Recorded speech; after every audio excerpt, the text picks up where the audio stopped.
नमस्कार, आपका स्वागत है। एक समय की बात है, भगवान श्री कृष्ण के मित्र उनसे मिलने के लिए द्वारिका नगरी पधारे। भगवान श्री कृष्ण उनका स्वागत करते हैं और उनके आने का कारण पूछते हैं। भगवान श्री कृष्ण के उनसे कहते हैं, हे केशव, तुम तो सर्वज्ञ हो, सब कुछ जानते हो। आज मैं तुम्हारे पास ये जानने के उद्देश्य से आया हूँ कि मनुष्य को किन किन वृक्षों का रोपण करना चाहिए, कौन से वृक्ष भवन सामने लगाने चाहिए, किन वृक्षों का रोपण करने से दरिद्रता दूर होती है तथा शत्रु, रोग, भय, भूत, पिशाच आदि संकटों से बचने के लिए कौन से वृक्ष भवन की सीमा में लगाने चाहिए। भगवान श्री कृष्ण मुस्कुराते हुए कहते हैं, हे सखा, तुमने आज समस्त मानव जाति के कल्याण के उद्देश्य से अत्यंत महत्वपूर्ण प्रश्न किया है। इस संसार में वृक्षों का बहुत ही बड़ा योगदान है, वृक्ष सदा ही पूजनीय है, किंतु आज तुमने उचित ही प्रश्न किया है। भवन की सीमा में वृक्षों को लगाना बहुत ही शुभ फल प्रदान करता है। वृक्ष तथा पौध से भवन की सुंदरता को बढ़ाते अवश्य है, साथ ही यह वातावरण को शुद्ध रखते हैं। वृक्षों से सकारात्मक ऊर्जा का संचार होता है जो मनुष्य के जीवन के लिए अत्यंत आवश्यक होती है। वृक्ष नकारात्मकता को कम करके वातावरण को अधिक सकारात्मक बनाने का कार्य करते हैं। घर के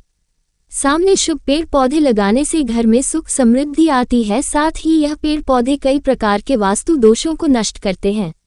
घर के आंगन में खड़े वृक्ष देवताओं के समान घर की रक्षा करते हैं। मित्र, भवन के पास कौन से पौधे लगाने चाहिए और कौन से नहीं, इसके बारे में बताने से पूर्व मैं तुम्हें एक प्राचीन कथा सुनाता हूँ, जिससे तुम्हें समझ में आ जाएगा कि वृक्षों तथा पेड़ पौधों का भवन के पास लगाना कितना शुभ होता है और कौन से पौधे भवन के पास लगाने से दुख एवं दरिद्रता आती है। जो भी मनुष्य इस कथा का श्रवण करता है उसके सैकड़ों पाप नष्ट हो जाते हैं और उसकी दरिद्रता का नाश होता है। भगवान श्री कृष्ण का सखा कहता है, हे केशव, मैं इस कथा को अवश्य ध्यान से पूरा सुनूंगा, कृपया मुझ वह कथा सुनाओ। भगवान श्री कृष्ण कहते हैं, हे सखा, पूर्व काल की बात है। मध्य देश में एक अत्यंत शोभायमान नगरी थी। उस नगरी में धनेश्वर नाम का वैश्य अपनी पत्नी सुमति के साथ निवास करता था। धनेश्वर भगवान विष्णु का भक्त था और वह नित्य भगवान विष्णु की पूजा करता था। धनेश्वर की पत्नी भी सुशील और गृह कार्य में दक्ष थी। घर में धन धान्य की कोई कमी नहीं थी। भगवान की कृपा से उसके पास सब कुछ था। इस प्रकार से अनेक दिन बीत जाने के पश्चात धनेश्वर की जो पत्नी थी,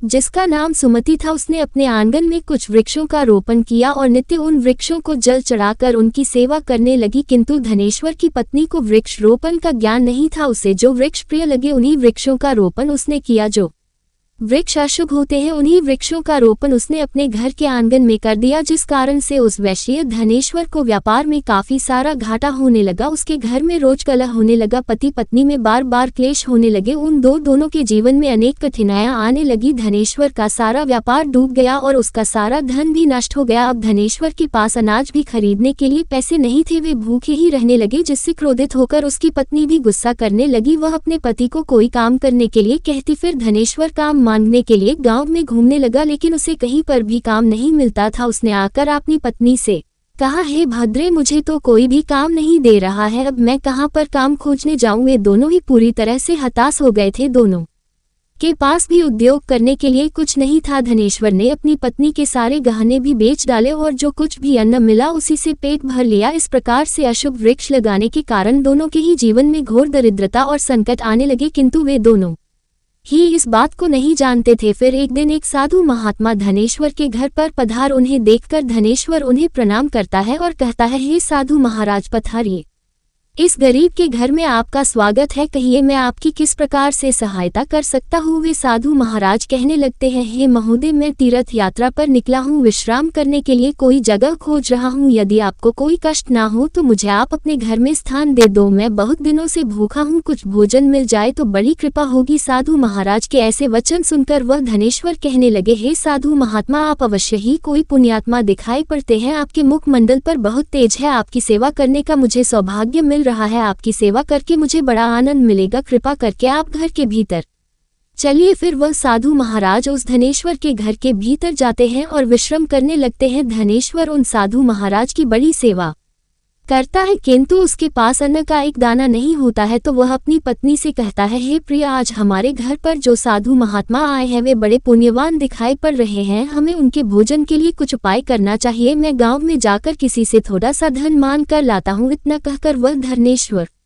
गांव में एक सेठ के घर पर जाता है और उस सेठ से थोड़ा सा धन देने की विनती करता है, किंतु वह सेठ धनेश्वर को धन देने से इनकार करता है और कहता है तुम्हारे पास तो फूटी कौड़ी नहीं है, तुम मेरा धन कैसे वापस करोगे। धनेश्वर कहता है हे सेठ, कृपा करके आप मुझे थोड़ा सा धन दीजिए, मैं जल्दी ही आपको लौटा दूंगा। यदि मैं धन नहीं लौटा पाया तो आप मेरा घर ले लीजिएगा। धनेश्वर की बात सुनकर उस सेठ को उस पर थोड़ी दया आती है और वो उसे धन देते हुए कहता है हे धनेश्वर, यदि तुमने धन नहीं लौटाया तो तुम स्वयं ही मुझे अपना घर सौंप देंगे। धनेश्वर कहता है हे सेठ, मैं वचन देता हूँ यदि मैंने धन नहीं लौटाया तो मैं आपको मेरा घर सौंप दूंगा। फिर धनेश्वर उस सेठ से धन लेकर बाजार से दूध, चावल, सब्जी, आटा, शक्कर आदि चीजें खरीद लेता है और लौटकर अपने घर आ जाता है। फिर वह अपनी पत्नी से कहता है हे प्रिय, तुम उन साधु महात्मा के लिए भोजन बनाओ। फिर धनेश्वर पत्नी भोजन बनाती है और उन साधु महात्मा की भोजन परोसती है। इस प्रकार से उस धनेश्वर की भक्ति और निष्ठा को देखकर वे साधु महाराज बहुत प्रसन्न हो जाते हैं। भोजन हो जाने के पश्चात वे जाते जाते उस धनेश्वर से कहते हैं हे धनेश्वर, मैं तुम्हारी भक्ति और आदर सम्मान से अत्यंत प्रसन्न हूँ, तुम्हारी जो भी मनोकामना है मुझे बताओ, मैं अवश्य पूरी करूंगा। तब वह धनेश्वर कहता है हे महात्मा, आपका आशीर्वाद ही हमारे लिए सब कुछ है, किंतु मैं आपसे ये जानना चाहता हूँ कि किस पाप के कारण मुझे दरिद्रता का दुख भोगना पड़ रहा है। हमने तो भगवान विष्णु की भक्ति की है, फिर हमारे जीवन में दरिद्रता क्यों आई है, इसका क्या कारण है और इस दरिद्रता को दूर करने के लिए मुझे क्या उपाय करना चाहिए। फिर वह साधु महात्मा कहते हैं हे धनेश्वर, मैं जब तुम्हारे द्वार पर आ थे तभी मुझे ये महसूस हो गया था कि तुम्हारे जीवन में घोर दरिद्रता और संकट आए हुए हैं, क्योंकि तुम्हारे भवन के सामने जो वृक्ष है वही तुम्हारी दरिद्रता के कारण है। इसलिए तुम इन वृक्षों को हटाकर उनके स्थान पर शुभ पौधों का रोपण करो। तुम्हारी पत्नी ने तुम्हारे भवन के सामने जिन वृक्षों का रोपण किया है वे अशुभ वृक्ष है, उन्हीं के कारण तुम्हारी ऐसी दुर्दशा हुई है। धनेश्वर कहते हैं हे महात्मा, कृपा करके मुझे बताए कि घर के सामने कौन से वृक्ष लगाने चाहिए जिससे घर में सुख समृद्धि हो और कौन से वृक्ष नहीं लगाने चाहिए। कृपा करके आप मुझे विस्तार से समझाएं, मैं आपका बड़ा आभारी रहूंगा। फिर वह साधु महात्मा कहते हैं हे धनेश्वर, ठीक है, अब मैं तुम्हें उन शुभ वृक्षों के विषय में बताता हूँ जिन्हें घर के पास लगाने से शुभ फलों की प्राप्ति होती है, इसलिए तुम ध्यानपूर्वक सुनो। है धनेश्वर, किसी जलाशय के समीप पीपल का वृक्ष लगाने वाले मनुष्य को जो फल मिलता है वह सैकड़ों यज्ञों के समान होता है। जब पीपल के पत्ते उस जलाशय में गिरते हैं तो वे पिंड के समान होकर पितरों को तृप्ति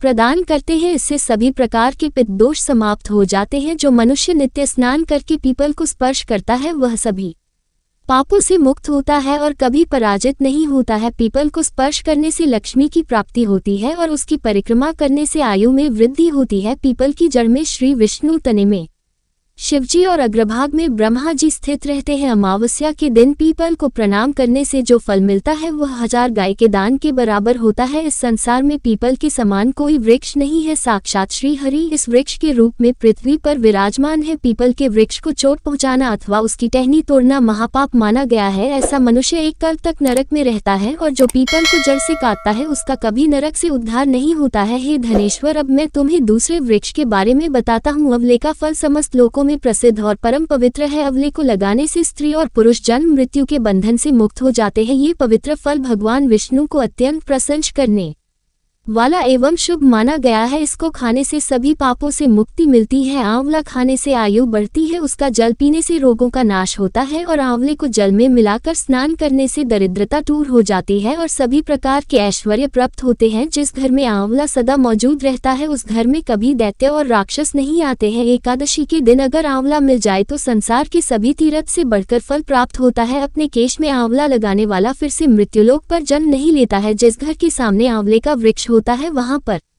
साक्षात लक्ष्मी नारायण निवास करते हैं। तीसरा है अशोक का वृक्ष। अशोक के वृक्ष में अप्सराओं का निवास होता है। ये वृक्ष शोक का नाश करने वाला तथा निराशा को समाप्त करने वाला होता है। इस वृक्ष को घर के पास लगाने से घर में सुख शांति बनी रहती है। अशोक का वृक्ष शीतलता और यवन प्रदान करने वाला होता है। माँ लक्ष्मी ने जब देवी सीता के रूप में अवतार लिए थे तब रावण द्वारा अपहरण करने के बाद उनका वास अशोक वाटिका में था। अशोक के वृक्ष ने माँ सीता की बहुत सेवा की थी, इसीलिए माँ सीता ने अशोक वृक्ष को यह वरदान दिया था कि जिस भी स्थान पर यह वृक्ष होगा वहां पर उनका सदैव ही निवास होगा। चौथा है पाकड़ का वृक्ष। प्रत्येक मनुष्य को पाकड़ का वृक्ष अवश्य लगाना चाहिए। यह वृक्ष लगाने से जो फल मिलता है वह महायज्ञ के समान होता है। कलयुग में मनुष्य यज्ञ नहीं कर पाएंगे, इसीलिए उन्हें में एक पाकड़ का वृक्ष अवश्य लगाना चाहिए। पांचवा है नीम का वृक्ष। नीम का वृक्ष लगाने से सूर्य देव प्रसन्न होते हैं। नीम का वृक्ष आयु प्रदान करने वाला माना गया है। इसे घर के पास लगाने से 9 प्रकार के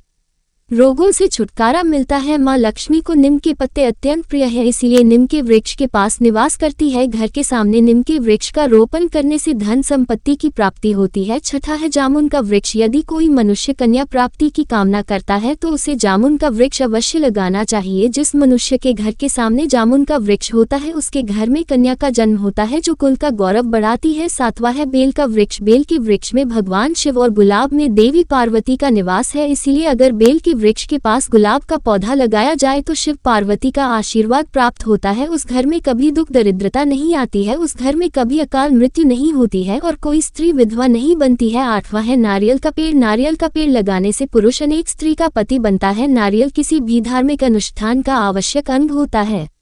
यह अत्यंत शुभ माना जाता है। घर के आंगन में नारियल का पेड़ होने से उस घर में हमेशा शुभ होती है और उस घर के सदस्यों का समाज में बहुत मान सम्मान होता है। सुंदर पत्नी की कामना करने वाले मनुष्य को अनार का वृक्ष लगाना चाहिए। पलाश का पेड़ ब्रह्म तेज प्रदान करता है, इसीलिए इस रोपण अवश्य करना चाहिए। वंश वृद्धि और संतान प्राप्ति की कामना करने वाले मनुष्य को अंकोल का वृक्ष अवश्य लगाना चाहिए। अगर मनुष्य किसी बीमारी से पीड़ित है तो उसे खैर का वृक्ष लगाना चाहिए। खैर का वृक्ष लगाने से बड़े बड़े रोग नष्ट हो जाते हैं। यह वृक्ष आरोग्य प्रदान करने वाला होता है। कुंद अर्थात मोगरे के पेड़ में गंधर्व निवास करते हैं, इसलिए इस पौधे का रोपण अपने घर के पास करने से कार्यों में सिद्ध और शुभ फलों की प्राप्ति होती है। खासकर कला के क्षेत्र में काम करने वाले लोगों को ये पौधा अवश्य लगाना चाहिए। यदि किसी मनुष्य को चोर और लुटेरों का भय सता रहा है तो उसे अपने घर के पास बेत का वृक्ष जरूर लगाना चाहिए। यह वृक्ष चोर लुटेरों को भयभीत करता है और घर की रक्षा करता है, प्रदान करते हैं। इन वृक्षों का रोपण करने से दुख दरिद्रता समाप्त हो जाती है। घर की उत्तर दिशा में पाम और कनक चंपा का पौधा लगाया जाता है तो धन में वृद्धि होती है। केले का पेड़ भी बहुत शुभ होता है और यह घर में सुख समृद्धि और खुशहाली लाता है। केले के पेड़ में भगवान विष्णु का वास होता है, इसीलिए घर में केले का पेड़ होने से घर में धन की कमी नहीं होती है। इस पौधे की उत्पत्ति समुद्र मंथन के समय हुई थी और माँ लक्ष्मी भी समुद्र मंथन से ही प्रकट हुई है, इसीलिए पारिजात के पौधे का बहुत अधिक महत्व है। यदि इस पौधे को अपने घर पर लगाते हैं तो आपको माँ लक्ष्मी की विशेष कृपा प्राप्त होगी। मनुष्य को कभी भी ताड़ का वृक्ष नहीं लगाना चाहिए। ताड़ का वृक्ष संतान का नाश